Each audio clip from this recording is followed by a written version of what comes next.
अस्सलामु अलैकुम वरहमतुल्लाहि वबरकातुहू। आऊज़ु बिल्लाहि मिनश शैतानिर रजीम। बिस्मिल्लाहिर रहमानिर रहीम। अलिफ लाम मीम ज़ालिकल किताबु ला रैब फ़ीह हुदल लिल मुत्तक़ीन। रब्बि शरह ली सदरी वयस्सिर ली अमरी वहलुल उक़दतम मिन लिसानी यफ़क़हू क़ौली। अल्लाहुम्मा सल्लि अला मुहम्मदिन व अला आलि मुहम्मद कमा सल्लैता अला इब्राहीम व अला आलि इब्राहीम इन्नका हमीदुम मजीद। अल्लाहुम्मा बारिक अला मुहम्मदिन व अला आलि मुहम्मद कमा बारकता अला इब्राहीम व अला आलि इब्राहीम इन्नका हमीदुम मजीद। अल्लाहुम्मा इन्ना नसअलुका इल्मन नाफ़िअन व रिज़्क़न तय्यिबन व अमलन मुतक़ब्बला। आमीन या रब्बल आलमीन।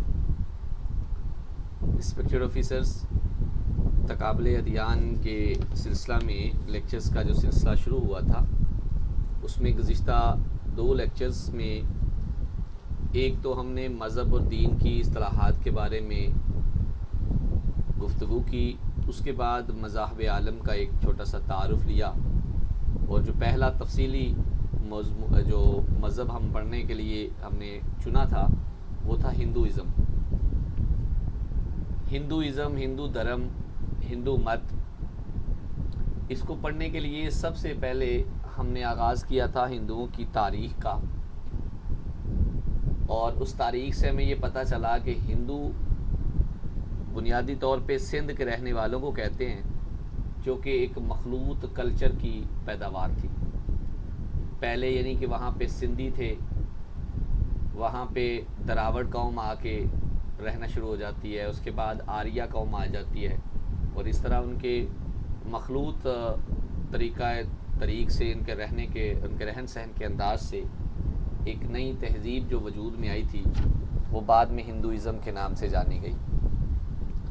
उनकी तारीख़ के बारे में हमने पढ़ा और हमने ज़िक्र किया कि आर्या और आर्या का मज़हब और उनके जो है वो अतवार क्या थे। आज हम ज़िक्र करेंगे हिंदू मत के मनाबे के हवाले से, यानी कि आज हम हिंदू अदब का तज़किरा करेंगे। आज के कुछ सवालात जो गुज़िश्ता लेक्चर से हैं ये हम स्किप करेंगे due to some specific reasons, क्योंकि एक तो गुज़िश्ता क्लास रेगुलर नहीं हो सकी थी और इस वजह से आज के जो क्वेश्चन इसको स्किप करेंगे। आज के वैसे सवालात में वही आम सवाल हैं जो पेपर में पूछे जाते हैं, जैसे मज़हब के लफ्ज़ी मानी, सामी और गैर सामी मज़ाहब का फ़र्क, हिंदू लफ्ज़ के मानी और हिंदू तारीख़ का तज़किरा, मज़हब को हिंदू मत में क्या कहते हैं, फिर उसके बाद आर्या के लुग़वी और इस्तिलाही मानों के साथ साथ अल-बैरूनी की किताबों का तज़किरा, और फिर हिंदू मत की अक़वाम का जो ज़िक्र हमने गुज़िश्ता लेक्चर में डिस्कस किया था, उनके देवताओं के बारे में, त्रिमूर्ति के बारे में, उनकी बरादरियों के बारे में एक बेसिक सा जो इन्फॉर्मेशन स्ट्रक्चर थी वो आपके सामने शेयर किया था। तो ये आज का क्वेश्चन है उसकी बेस पे था। तो चले आज के जो मौज़ूआत हैं उसमें देखते हैं कि आज हम क्लास में क्या डिस्कस कर रहे हैं। आज की क्लास में हम सबसे पहले हिंदुओं का मज़हबी अदब पढ़ेंगे, यानी कि ये देखेंगे कि हिंदुओं के अंदर मज़हबी किताबें जो हैं वो कौन कौन सी हैं, उनकी कौन सी किस्में हैं। उसके बाद जो इनकी मरकज़ी किताब वेद है, वेद के बारे में, उनकी किस्मों के बारे में और उनके जो मौज़ूआत हैं उनके बारे में बहस करेंगे। वेदों के मुख्तलिफ़ हिस्सों के बारे में और उनके मज़ामीन का तज़किरा होगा, और इसके बाद हमारे जो सेक्शन हैं जिसमें पास पेपर्स और जनरल नॉलेज जो है उनको ज़ेर बहस लाया जाएगा। फिर एक किताब का तारुफ़ करवाने के साथ साथ एक ज़ुबानी टेस्ट होगा, और आखिर में एक मौज़ूआती हम लोग नशिस्त रखेंगे जिसमें हम अपनी चीज़ों को डिस्कस कर सकें। तो आज का जो बुनियादी मौजू है वो है हिंदू अदब का मज़हबी कुतब का मजमुआ, हिंदू अदब। तो बुनियादी तौर पे हिंदुओं के मज़हबी अदब को दो हिस्सों में तकसीम किया जाता है, यानी कि जब भी हिंदुओं की मज़हबी किताबों का तज़किरा होता है तो इनका मज़हबी किताबों के जो मजमूए हैं वो दो तरह के होते हैं। एक के लिए लफ्ज़ इस्तेमाल किया जाता है शरूती या शर्ती, और दूसरे के लिए लफ्ज़ इस्तेमाल होता है सिमरती। शर्ती और सिमरती के बारे में देखेंगे कि ये क्या है, उसके बाद हम इसको एलेबोरेट करेंगे। तो सबसे पहले बात होगी शुरती की। शुरती अदब या शुरूती, इसका मतलब होता है इल्हामी।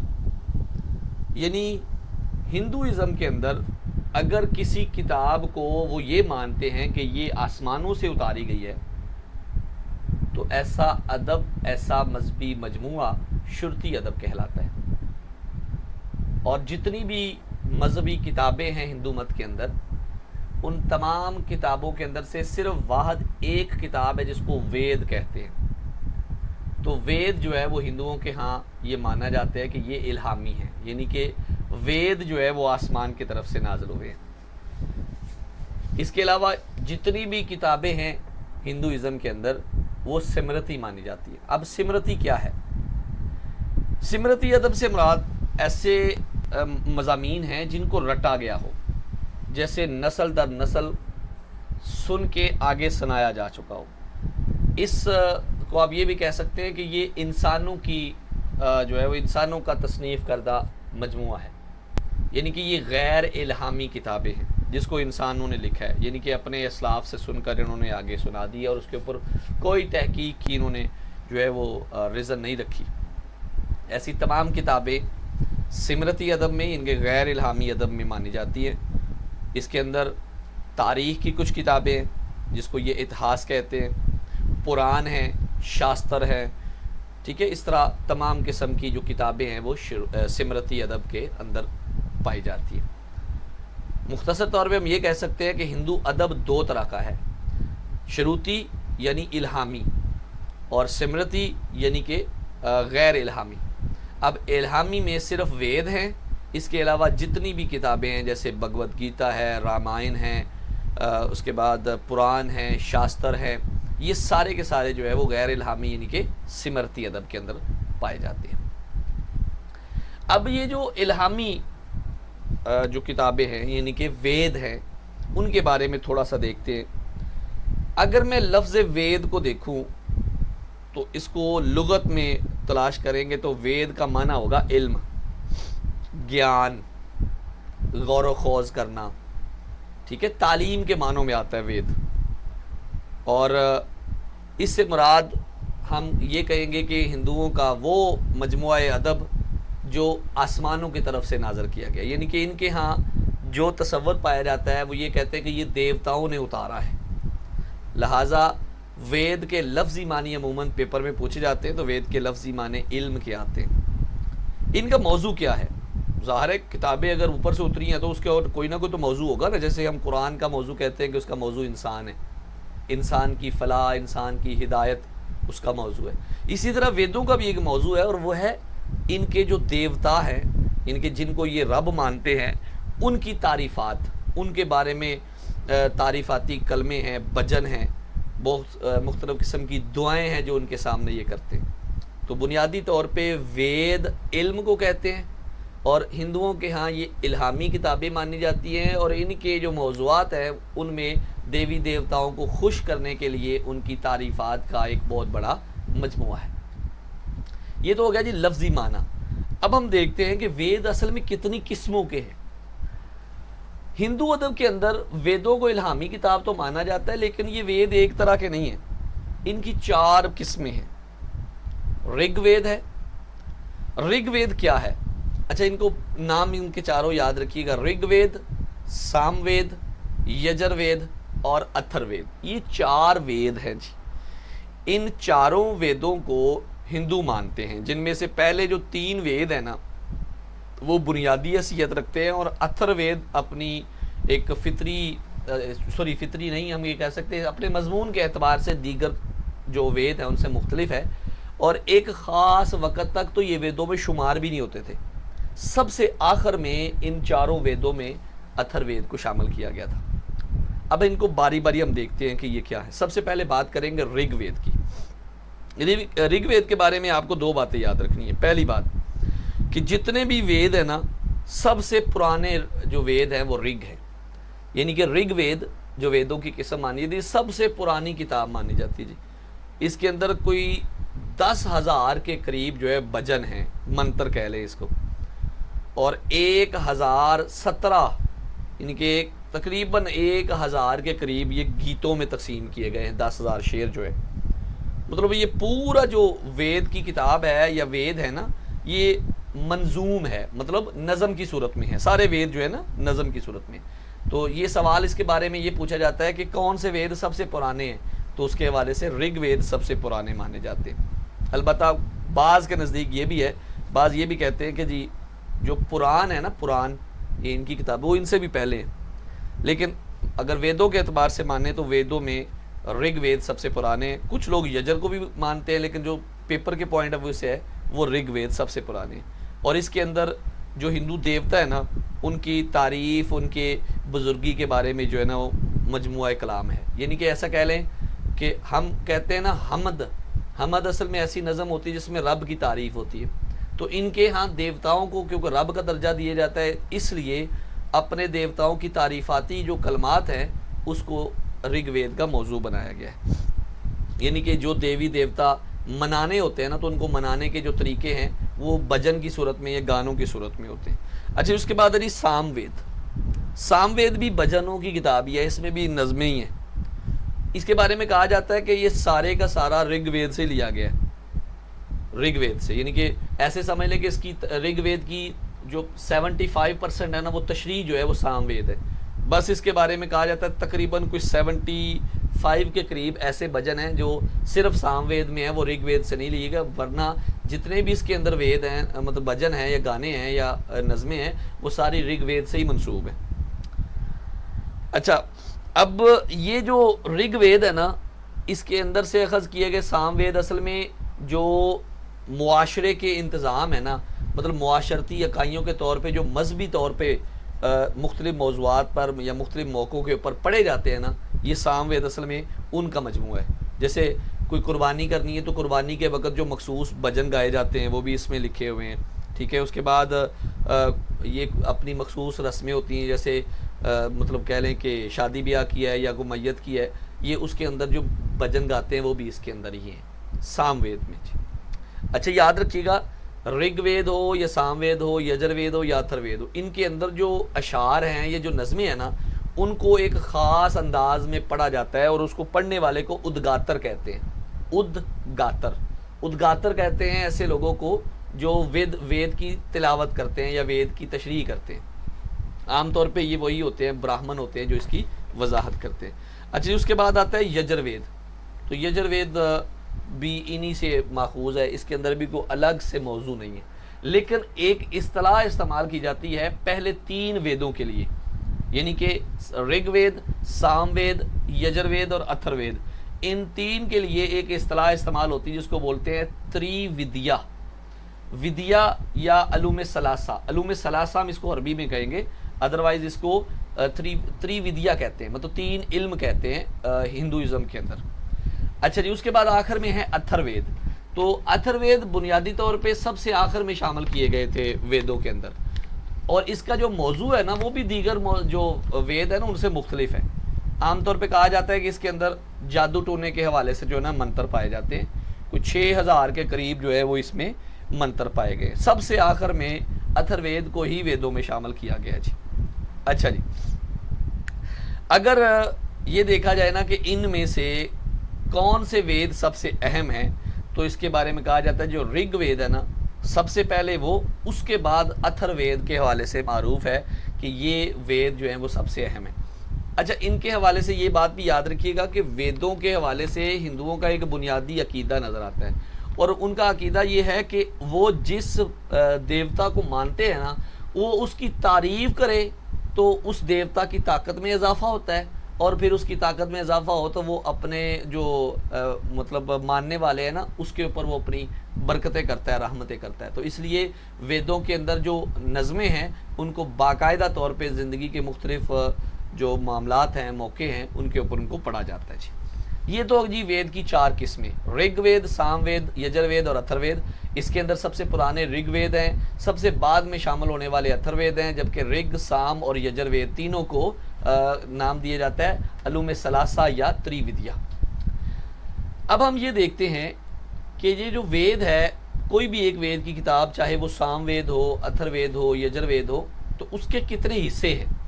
जिस तरह वेद 4 किस्म के हैं ना, इस तरह हर वेद 4 हिस्सों में तकसीम होता है। मतलब वेद की जो भी किताब है ना नज़मों की सूरत में, उसको 4 हिस्सों में तकसीम किया जाता है।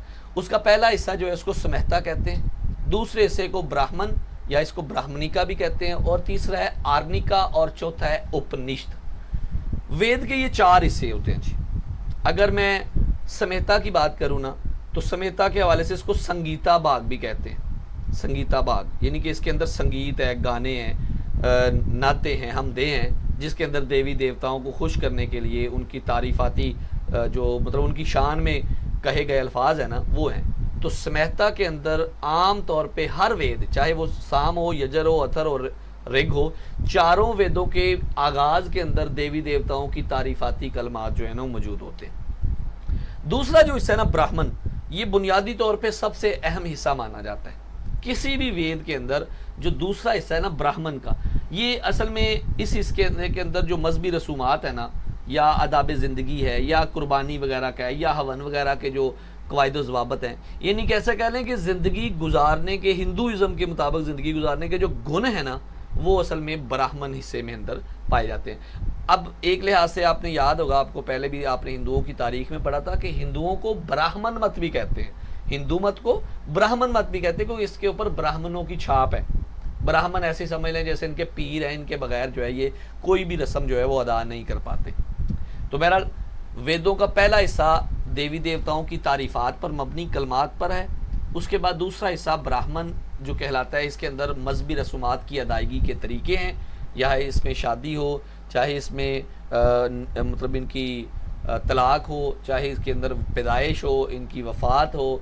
ये अमूमन ना आग जलाते हैं किसी भी फंक्शन के अंदर, तो इनकी आग जलाने का जो हिस्सा है, जहाँ पे वो आग जली होती है, वो आग को हवन कहते हैं। तो हवन के ऊपर तेल डालना, इस तरह मखसूस रस्में आगे जाके इनको हम डिस्कस करेंगे। बहरहाल इन तमाम चीज़ों का जिक्र जो है वो ब्राह्मण वाले हिस्से में मौजूद है। तीसरा आता है आर्निका। आर्निका बेसिकली गौर फिक्र को कहते हैं। तो इनका ना इनके यहाँ एक नज़रिया ये भी पाया जाता है कि दुनिया से तारक हो जाओ, दुनिया छोड़ दो, कतई तलक कर दो दुनिया से, और जंगलों का जो है वो रुख कर दो। तो ये जंगलों के अंदर जो लोग जाते हैं ना, ख़ास तौर पे पंडित जो अपनी ज़िंदगी का एक मखसूस वक़्त वहाँ पे गुजारते हैं, उनकी ज़िंदगी से हासिल होने वाला जो निचोड़ है ना, उसको आर्निका के हिस्से में शामिल किया जाता है।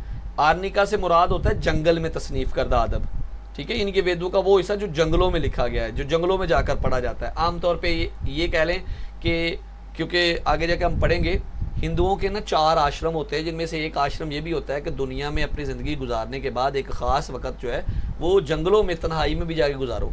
वो तन्हाई में जो गौर फ़िक्र के वक़्त जो है वो मंत्र पढ़ने होते हैं ना, वो सारे आर्निका का हिस्सा होते हैं। और आखिरी हिस्सा है उपनिषद। उपनिषद को वेद अंत भी कहते हैं, मतलब वेदों का खात्मा, वेदों की इंतहा। तो ये बुनियादी तौर पे अलग से किताब भी मौजूद है, इसको अलग से किताबों को भी उपनिषद कहते हैं। यहाँ पे हम वेद के उस हिस्से का तज़किरा करेंगे जिसके अंदर कह लें कि वेद अपनी इंतहाई अरूज पर पहुँच जाते हैं। तो इसमें भी तारीफ़ाती नुक्ते भी हैं, इसमें फ़लसफ़ा भी है, आगे जाके इसको हम डिस्कस करेंगे। ले जी, वेदों की 4 किस्में थी, सामवेद, यजुर्वेद, अथर्ववेद और ऋग्वेद। वेदों के 4 ही हिस्से हैं, संहिता, ब्राह्मण, आर्निका और उपनिषद। वेदों का जो मौजू है वो देवी देवताओं की तारीफ़ाती भजन है, और वेदों के जो हिस्से हैं उनके अंदर भी ज़िंदगी गुजारने के मुख्तलिफ पहलुओं को मौजू सुखन बनाया गया है। ये थे जी वेद। वेदों के बारे में ना चंद एक नुक्ते आपने याद रखने हैं, मैं उनमें आपको बता दूं। पहला एक नुक्ता तो आपने ये याद रखना है कि ये जो वेद है ना, इनके अंदर अल्फाज होते हैं मुश्किल, तो उन अल्फाज की तशरीह के लिए ना एक इन्होंने हिंदुइज़्म के अंदर डिक्शनरी बनाई है जिसको नरकत बोलते हैं। नरकत, वो जो नरकत है इसके मुसन्निफ है, उसका नाम है यासिक मुन्नी। यासिक मुन्नी जो है उसने ये लिखी है, ये मतलब डिक्शनरी बनाई है, उसके दो हिस्से भी हैं आगे, स्मैता और ब्राह्मण। बहरहाल उसमें तफसील में जाने की ज़रूरत नहीं है, सिर्फ आप ये याद रखिए कि वेदों की एक डिक्शनरी है जिसको नरकत कहते हैं। अब वेदों को जो पढ़ने वाले होते हैं ना, जो इसकी तशरीह करते हैं, लोगों को इसकी वजाहत करके देते हैं, जैसे इस्लाम में इस्लामी उलूम की तशरीह करने वालों को फ़कीह कहते हैं ना, तो इनको ऋषि कहते हैं।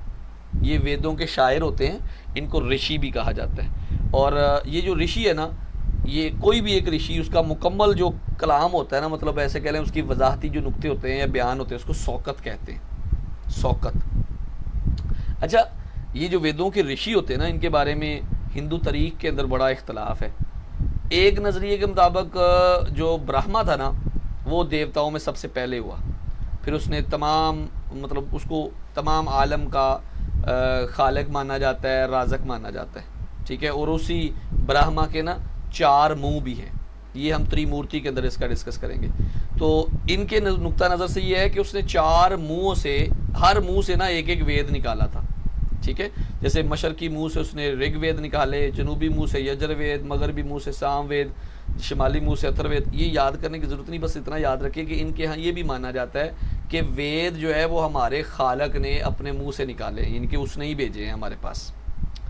अच्छा, ये जो वेदों की तादाद के बारे में भी याद रखें, हिंदू तारीख ही बताती है कि वेद बुनियादी तौर पे तो एक ही था, और उसमें तकरीबन 1 लाख के करीब मंत्र था, लेकिन बाद में उसको 4 हिस्सों में तकसीम किया गया, और हर हिस्से में कह लें कि 25-25 हज़ार, या किसी में 30 हज़ार, किसी में 20 हज़ार, ठीक है। तो बुनियादी तौर पे इनके यहाँ यही है कि वेद एक ही था, उसको बाद में तकसीम किया गया है 4 हिस्सों के अंदर, ठीक है जी।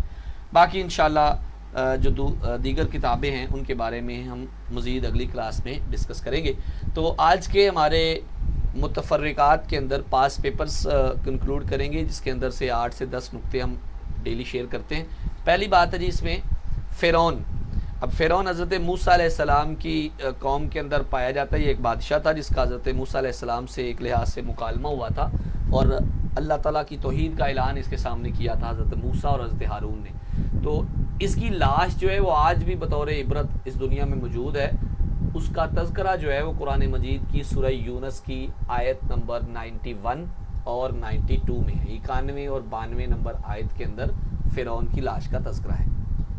दूसरा नुक्ता जी, दीन के लुग़वी माना क्या हैं? तो दीन के लुग़वी माना बदला, हुक्म और आदत के हैं। तीसरा नुक्ता है जी हमारे पास हिंदू मत के अंदर 4 गाफ जो है वो मारूफ है। गाफ मतलब गाफ से बनने वाले अल्फाज, जैसे गीता है, ये किताब का नाम है, गंगा ये एक दरिया का नाम है, गात्री एक मखसूस भजन है, और गाँव पूजा गाय की पूजा है। तो ये 4 गाफ इनके यहाँ बड़े मारूफ हैं। सिखों की इबादत गाह को क्या कहा जाता है जी? गुरुद्वारा कहते हैं। गुरुवार, गुरुद्वार, ये गुरु का दरवाज़ा, गुरुद्वारा। उसके बाद है जी ज़ुरतश्त। ये एक शख्सियत गुजरे हैं जिनके बारे में कहा जाता है कि वो ईरान के पैगंबर थे, इसलिए पैगंबर ईरान के नाम से ज़ुरतश्त को पुकारा जाता है। सिख मत के अंदर 10 गुरु हैं जी, उसके अंदर 8वां जो गुरु है उसको बच्चा गुरु कहते हैं, बच्चा गुरु। उसकी वजह हम सिख मत के मुताले के दौरान पढ़ेंगे कि एक गुरु है उसको बचपन में गुरु मान लिया गया, तो इसी वजह से छोटी उम्र के अंदर ही गुरु बनाने की वजह से उसको बच्चा गुरु कहा जाता रहा। अगला पॉइंट है जी आज हमारे पास बाइबल के हवाले से। बाइबल को अहदनामा अतीक कहा जाता है। असल में जी बाइबल से याद रखिएगा, बाइबल बुनियादी तौर पे हिंदू, ईसाइयों और यहूदियों दोनों की किताबों के मजमूए हैं, ठीक है। इंजील इससे अलग है, बाइबल अलग है। बहरहाल बाइबल को अहदनामा अतीक यानी ओल्ड टेस्टामेंट कहते हैं। इसके अंदर टोटल जो किताबें हैं उनकी तादाद है 39, जबकि तौरात के अंदर जो है 5 किताबें शामिल हैं। मतलब 5 किताबें तौरात की हैं और उसके अलावा 34 बुक्स जो है ना वो अलग भी हैं, जिनमें से ज़बूर भी आती है। तो ये जो तौरात है जो मूसा अलैहिस्सलाम पर नाज़िल हुई है, इसको अस्फार खमसा या खमसा मूसवी भी कहा जाता है। तौरात को पढ़ने में तौरात भी कहते हैं, तौरात भी कहते हैं, तौरा भी कहते हैं। तो ये 5 किताबों पर मुश्तमिल है जी। किताब पैदाइश, खुरूज, अखबार, गिनती और इस्तस्ना। इंशाअल्लाह जब हम यहूदियत के बारे में डिस्कस करेंगे ना, तो वहाँ पे इनके बारे में तफसील से जिक्र किया जाएगा। आखिरी नुक्ता है जी आज का, राजा अशोक। एक बादशाह गुजरा है इसको बुद्ध सानी कहा गया है। बुद्ध असल में गौतम बुद्ध के लक़ब हैं, बुद्ध उनको कहते हैं, और उनके बाद बुद्ध सानी इनको इसलिए कहा गया था कि इन्होंने राजा अशोक ने सरकारी सतह पर बुद्धिज़्म की तरवीज की थी। ये आज के अहम नुक्ते हैं जिनके अंदर हमने ये डिस्कस किया कि पेपर में कौन कौन से सवालात पूछे जा चुके हैं।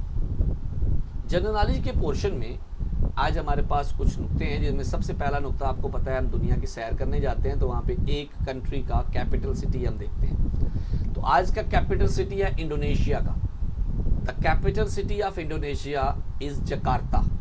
जकार्ता जो है वो इंडोनेशिया का कैपिटल सिटी है, लिहाजा इसको याद रखा जाए। सेकेंड वन है जी सर सैयद अहमद ख़ान, पाकिस्तान की तहरीक में एक बहुत बड़ा नाम। तो सर सैयद अहमद ख़ान की वफ़ात होती है 27 मार्च 1898 को। 1898 में सर सैयद अहमद ख़ान की वफ़ात का दिन है।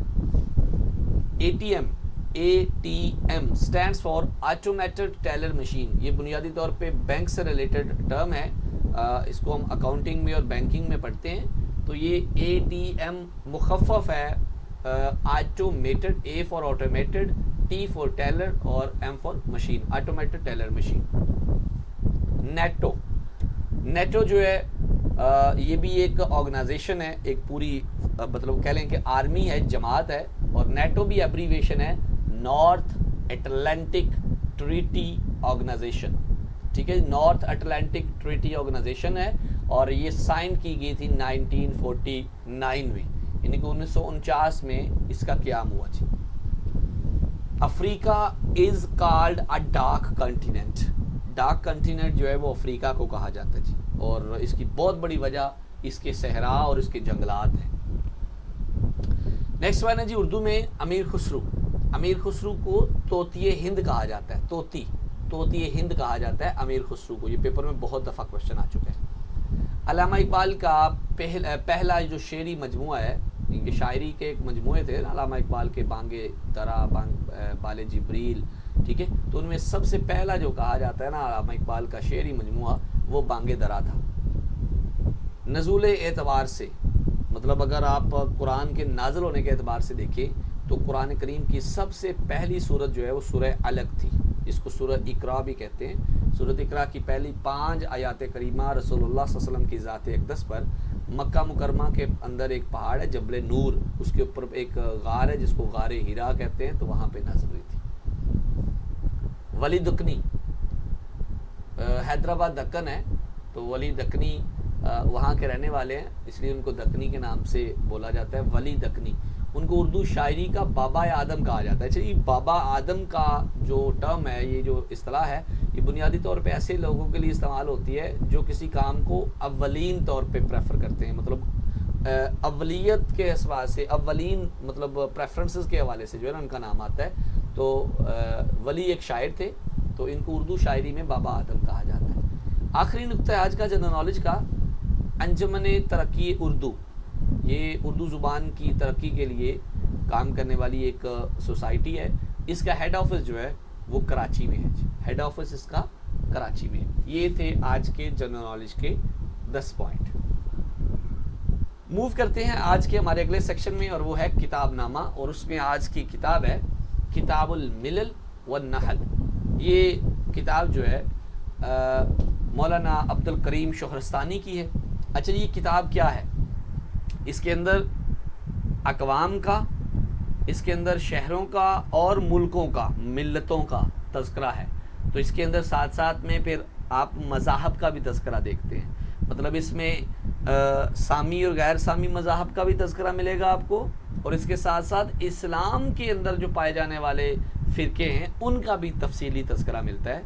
किताबुल मिलल व नहल, इससे मिलती जुलती एक और किताब भी है, तो इन दोनों के नामों से ज़रा ख्याल रखिएगा। बहरहाल किताबुल मिलल व नहल जो है अब्दुल करीम शोहरस्तानी की किताब है।